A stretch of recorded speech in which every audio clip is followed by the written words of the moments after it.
Salam sejahtera. Perdana Menteri Lee Hsien Loong berkata baki sekatan-sekatan sosial di Singapura mungkin ditarik balik jika situasi COVID-19 di sini kekal stabil di tengah-tengah perjalanan hujung tahun dan peningkatan kes di China.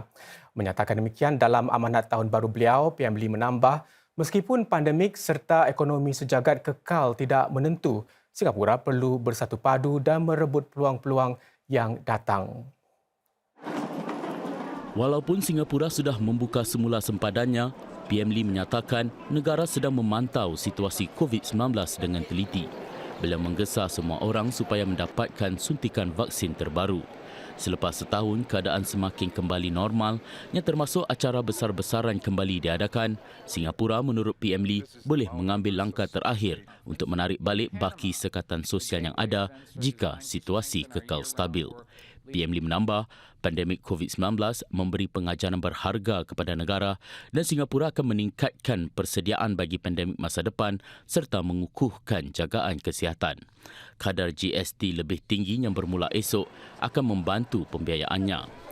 Beliau memberi jaminan kepada rakyat bahawa mereka yang memerlukan bantuan akan menerimanya. Memandang ke hadapan, PM Lee merujuk kepada perkembangan dalam prasarana dan perumahan serta usaha menjadikan Singapura menjadi lebih inklusif seperti pemansuhan Seksyen 377A. Namun beliau berkata, masa depan masih lagi samar-samar ekoran cabaran geopolitik dan ekonomi serta pemulihan China yang tidak menentu daripada COVID-19. Lantaran itu, PM Lee menekankan perpaduan adalah kunci pada masa-masa sukar itu. Merujuk kepada perbincangan melakar Hala 7 Singapura, beliau menambah bahawa rakyat sudah berkongsi maklum balas dan pandangan serta menyingsing lengan bila perlu. Beliau menyifatkan sikap bertanggungjawab sedemikian penting dalam memperbaharui dan mengukuhkan kompak sosial negara. Menggulung amanat beliau itu, PM Lee berkongsi betapa cabaran terbesar juga membawa sama peluang bagi mereka yang berani memanfaatkannya. Menurut beliau, terdapat banyak minat dari luar terhadap Singapura disebabkan cara negara ini mengharungi pandemik dan bangkit lebih teguh. Singapura, tegas PM Lee, mesti mengalu-alukan pelaburan dan bakat berpotensi ke sini kerana ini akan membantu rakyat membina masa depan lebih cerah bersama. Daripada potongan harga setinggi 90% hinggalah ke hadiah wang tunai. Itulah antara pelbagai langkah yang diambil para peniaga runcit untuk memikat para pembeli. Ini sedang para pembeli menghadapi harga barangan lebih tinggi menjelang 2023 apabila cukai barangan dan perkhidmatan GST dinaikkan dari 7% ke 8%.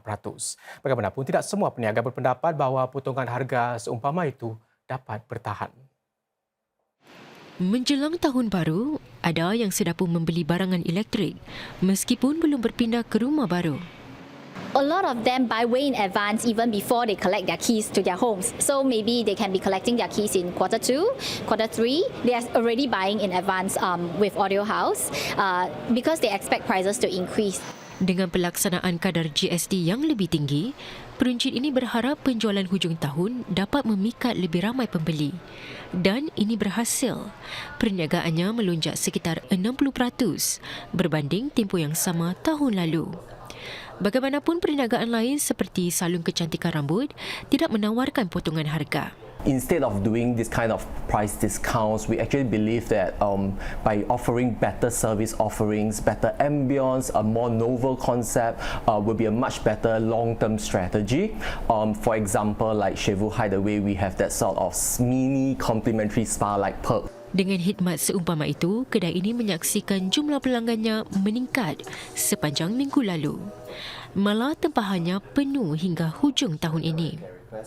Sungguh pun demikian, Encik Teo akur, para pemilik perniagaan akan tetap terjejas dengan kenaikan kadar GST.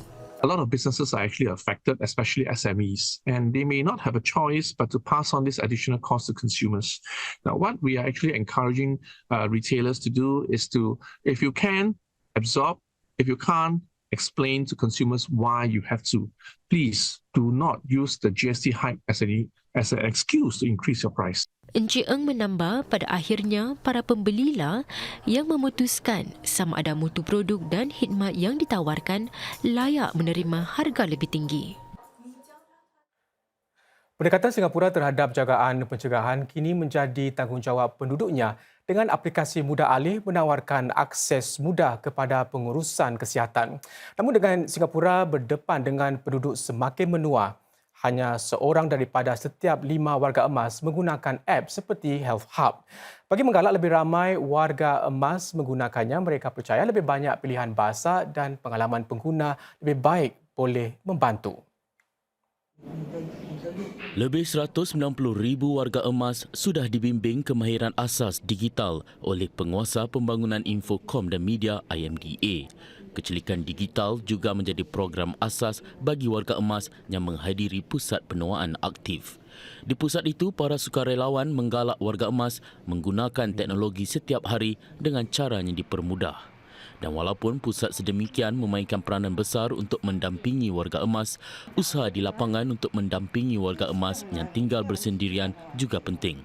Untuk itu, para Duta Generasi Warga Emas atau SGA dilantik Agensi Bagi Jagaan Bersepadu AIC. Para sukarelawan ini akan memaklumkan warga emas tentang dasar dan inisiatif yang relevan serta mengajar mereka selok-belok kemahiran digital. With the focus in preventive health, we have actually changed or transformed our outreach modality into preventive health visits. So through these visits, our SGS actually engage our seniors by communicating to them the various active aging programs that they have. AIC juga bekerjasama dengan kumpulan seperti Youth Corp Singapore untuk mendapatkan lebih ramai sukarelawan mendampingi warga emas.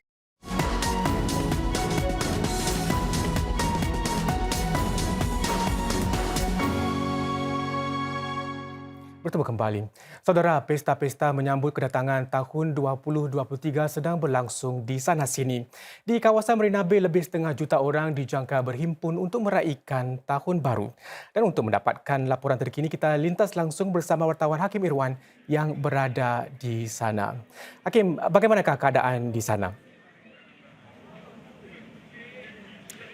Ya, Rosli, sebenarnya saya berada di kawasan berdekatan dengan The Promontory, di mana konsert anjuran Mediacorp diadakan. Dan kalau kita lihat di belakang saya ini, memang ramai yang sudah berkerumun, ada yang datang bersama ahli keluarga, bersama teman-teman. Dan para pengunjung di sini bukan sahaja para pengunjung tempatan, ada juga yang datang dari luar negara. Dan kalau kita lihat juga mereka duduk di sini dengan selesa. Untuk sekarang ini memang tidak ada pertunjukan yang berlaku, jadi para pengunjung di sini hanya menunggu untuk jam 12.30 malam nanti, iaitu untuk pertunjukan bunga api. Tapi ada juga di antara mereka yang sanggup menunggu sehingga 9 hingga 10 jam untuk pertunjukan bunga api itu. Kalau kat Singapura ni satu tradisi, kita hanya datang sini saja kalau malam tahun baru. Nak tengok suasana dekat MBS macam mana sambut New Year dekat Singapura ni. Kebetulan ada konsert held by Mediacorp. So kita orang pun minat Alif and kita orang datang untuk tengok konsert tu lah. Saya nak cari tempat duduk lah, nak tengok malam nanti kembang api. Kalau datang nanti petang tak dapat duduk. Api kita nak ambil video ni semualah. Hakim, keselamatan para pengunjung pastinya adalah satu keutamaan. Bagaimana kesesakan dan kawalan keselamatannya? Ya, Rosli, sebenarnya sejak 6 petang tadi saya sudah melihat para pegawai meronda kawasan ini dan ada juga yang bertugas di kawasan luar tempat keluar MRT untuk menunjuk kawasan-kawasan yang boleh para pengunjung pergi untuk mengelak daripada kesesakan. Tetapi setakat ini memang prosesnya berjalan dengan lancar. Dari segi kesesakan pula memang 500,000 orang dijangka berada di kawasan ini sepanjang malam dan sebenarnya kalau kita lihat laman crowd at Marina Bay yang menunjukkan peta lokasi secara pada masa nyata kita dapat lihat bahawa sebenarnya kawasan ini sebenarnya berwarna hijau. Ini menandakan bahawa memang kawasan ini tidak sesak buat sekarang ini, tetapi sekiranya warnanya bertukar menjadi jingga ataupun menjadi merah, ini akan menandakan bahawa kawasan ini akan menjadi sesak dan para pegawai akan menutup kawasan ini. Tetapi untuk sekarang ini memanglah belum berlaku, jadi kita berharap bahawa keadaan ataupun situasi ini akan berlangsung sehingga lewat malam nanti. Dan dengan itu saja liputan langsung dari saya di kawasan Marina Bay. Kembali kepada anda, Rosli. Baik, terima kasih Hakim. Seterusnya, saudara, kira-kira 50 individu akan melangkah ke tahun baru dengan rambut lebih kemas. Ini berkat satu inisiatif gunting rambut percuma yang buat julung-julung kalinya dianjurkan pihak Masjid Al-Huda dengan kerjasama sekumpulan tukang gunting rambut Melayu Islam. Wartawan Nur Hazimah Anwar melaporkan. Tampil lebih kemas, segar dan bergaya untuk menyambut tahun baru. Dan lebih seronok kerana tiada bayaran yang dikenakan.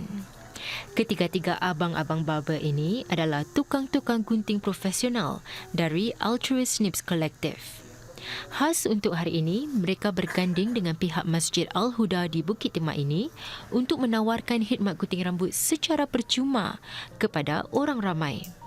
Alhamdulillah, inilah kali pertama Masjid Al-Huda menganjurkan acara seperti ini. Acara ini juga adalah anjuran bersama ataupun kolaborasi antara unit pembangunan keluarga Masjid Al-Huda dan Altruist Snips. Selain daripada menyumbang balik kepada masyarakat, semoga acara pada hari ini dapat memberi satu motivasi dan semangat kepada orang-orang yang datang dan juga pihak penganjur agar dapat melangkah ke tahun baru dengan penuh motivasi dan semangat yang jitu untuk menghadapi tahun 2023. Altruist Snips Collective dianggotai sekumpulan tukang gunting rambut yang berkhidmat dari rumah. Dan ini bukan kali pertama mereka beramal.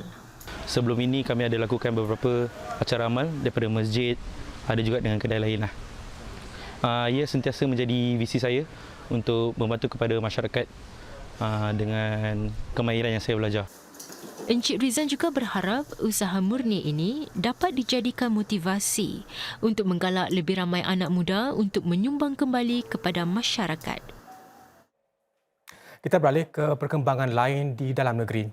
Seorang warga India yang meninggal dunia dalam kebakaran di sebuah bangunan di Tuas semalam adalah kes kematian ke-46 di tempat kerja tahun ini. Jumlah kematian di tempat kerja itu adalah yang tertinggi sejak 2016. Kementerian Tenaga Manusia MOM menyatakan kebakaran itu melibatkan beberapa tong gas di tapak berkenaan. Kemalangan di Tuas itu berlaku di tapak Asia Technical Gas Company. Syarikat berkenaan diarah menghentikan semua kegiatan kerja yang ada kaitan dengan pemeriksaan serta penyelenggaraan tong gas. MOM menekankan keselamatan di tempat kerja mesti menjadi keutamaan syarikat. Sebarang majikan yang didapati mempunyai kelemahan besar dalam aspek keselamatan akan dikenakan denda dan didakwa di mahkamah. Secara keseluruhannya, 11 syarikat di Singapura diharamkan daripada mengambil pekerja hijrahan baru setelah terbabit dengan kemalangan maut dan kemalangan besar. Para penduduk daerah Barat Daya berpeluang mempelajari lebih banyak lagi tentang kemampanan sambil membantu keluarga-keluarga kurang berkemampuan. Ini dilakukan di bawah inisiatif jejak mesra alam yang baru dipanggil Green Trails. Di bawah inisiatif itu, setiap kali seseorang penduduk selesai meneroka jejak baru itu dengan menggunakan pasport digital, sebuah pek barangan dapur bernilai $25 akan diberikan kepada sebuah keluarga memerlukan. Green Trails dilancarkan hari ini oleh Menteri Perdagangan dan Perusahaan Gan Kim Yong dan Datuk Bandar CDC Barat Daya Low Yen Ling. Jejak itu akan dirintis di Bukit Gombak sebelum diperkenalkan ke kawasan-kawasan lain di CDC itu. Inisiatif ini merupakan antara usaha mesra alam terbaru CDC Barat Daya yang termasuk mengumpul barang yang boleh dikitar semula, yang merancang menyediakan lebih 40 tempat untuk membolehkan para penduduk menukar barang di kitar semula bagi mendapatkan barang dapur mulai esok.